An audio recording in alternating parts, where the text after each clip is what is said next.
वायनाड में राहुल का बीजेपी पर निशाना, कहा डर की सियासत पर राहुल ने दिया बयान, कहा मैं बीजेपी आरएसएस से नहीं डरता। दुनिया भर में खालिस्तानियों की बौखलाहट, लंदन के बाद सैन फ्रांसिस्को में भारतीय दूतावास पर हमला, भारतीय दूतावास के बाहर लगाए खालिस्तानी झंडे।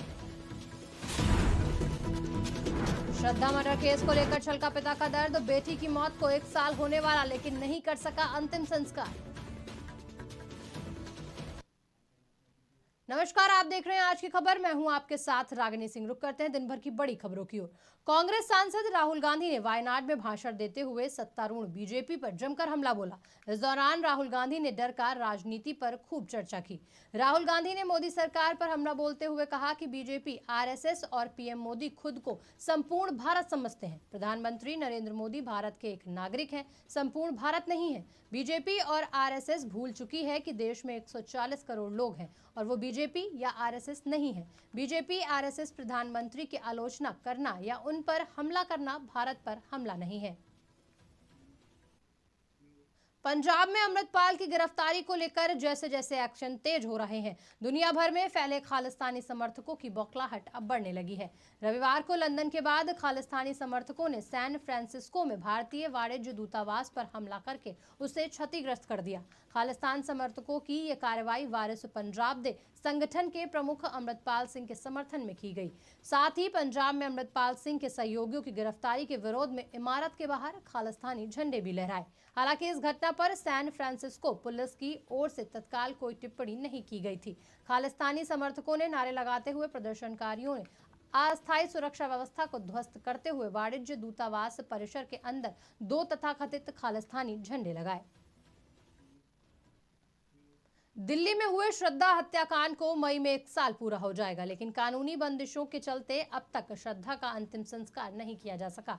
इसी बात को लेकर श्रद्धा के पिता विजय वॉकर का दर्द छलक पड़ा है।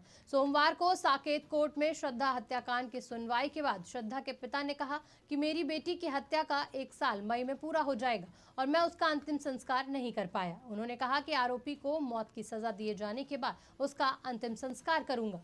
उन्होंने ये भी कहा कि श्रद्धा का अंतिम संस्कार तभी किया जा सकता है जब मुकदमे का फैसला हो जाएगा, क्योंकि इसके बाद ही श्रद्धा के अंग परिवारों वालों को सौंपे जाएंगे। इस दौरान विजय वॉकर ने मांग की कि आरोपी आफ्ताब को मौत की सजा दी जाए, साथ ही समयबद्ध तरीके से पूरे मामले की सुनवाई की जाए।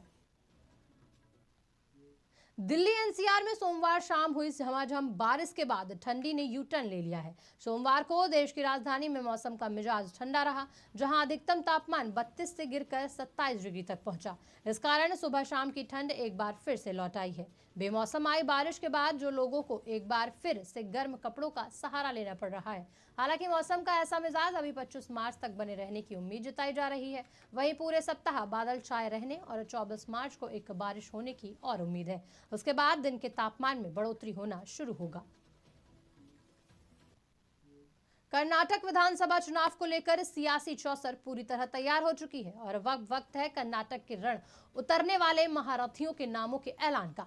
सोमवार को आम आदमी पार्टी ने 80 उम्मीदवारों की पहली सूची जारी कर दी। बता दें कि आम आदमी पार्टी से इस बार राज्य के सभी 224 विधानसभा क्षेत्रों सीटों पर अपने प्रत्याशी उतारने का ऐलान किया है।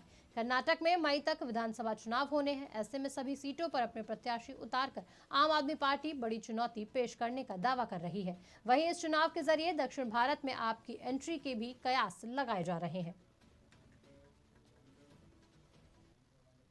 फिलहाल इस बुलेटिन में इतना ही। देश दुनिया की बाकी बड़ी खबरों के लिए देखते रहिए आज की खबर।